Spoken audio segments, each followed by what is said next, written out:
It began as one of those evenings you expect to be filled with nothing but carefree laughter, shared secrets, and light-hearted banter.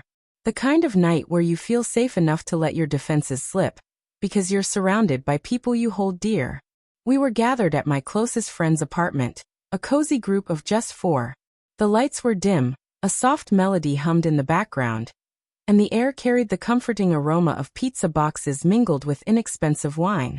He sat beside me on the sofa, his arm resting loosely behind my shoulders, his smile relaxed, his gaze warm and familiar. After more than a year of being together, I believed we had uncovered all the important pieces of each other's lives.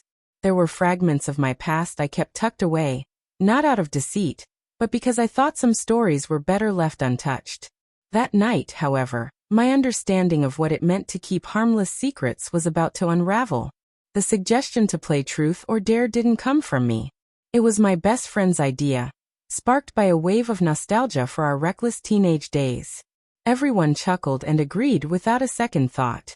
Before I could find a subtle way to opt out, the game was already in motion, questions bouncing around the room. Most were playful and harmless. What's the most mortifying thing you've done in front of strangers? Or, I dare you to send a silly text to someone you're crushing on. The wine softened the atmosphere, making everything feel warm and easy. But then, partway through the game, someone dared him to ask me a truth. His grin was mischievous yet tinged with curiosity, and he leaned closer, as if to draw me into a private moment. In a voice that seemed light, but carried an undercurrent of seriousness, he asked, "What's the boldest thing you've ever done with someone you were with before me?" My heart stopped. 2 conflicting voices erupted in my mind. One urged me to brush it off with a laugh, invent a tame story, and keep the game moving. The other, stirred by the wine, the game's momentum, and a strange urge to be authentic, whispered that honesty was safe. After all, hadn't we built our relationship on the promise of truth? So I shared it. I told him about a night long ago with an ex, a night that was reckless, impulsive, and unlike anything people might expect from me. I gave just enough detail to paint the picture, and instantly the air between us changed. His smile faded. His hand, once resting comfortably behind me, slid away. He didn't speak at first, just stared, blinking as if trying to make sense of my words. The others in the room let out nervous laughs, attempting to ease the tension, but the moment had already shifted. The energy in the room grew heavy. In his mind, he was somewhere else, replaying my confession over and over. The game petered out soon after.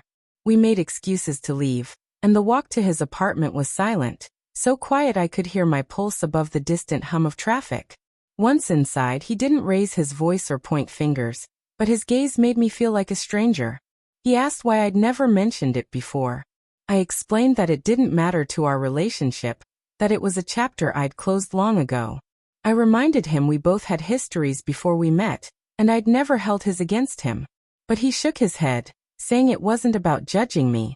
It was about the version of me he'd held in his mind, a version my words had unknowingly broken. Over the next few days, a distance grew between us. The small gestures, his hand seeking mine, the spontaneous kisses in the kitchen, the way he used to look at me like I was his sanctuary, vanished. He wasn't unkind, but he wasn't fully present anymore. It was as if my one truth had erected an invisible barrier, and neither of us knew how to dismantle it. I tried to mend things. I said I was sorry, even though I knew my past wasn't a mistake I'd made in our present. I spoke of our happy times, the trust we'd nurtured, the love we'd built. But his eyes kept drifting to a place I couldn't follow. Our final conversation before it all ended was eerily calm.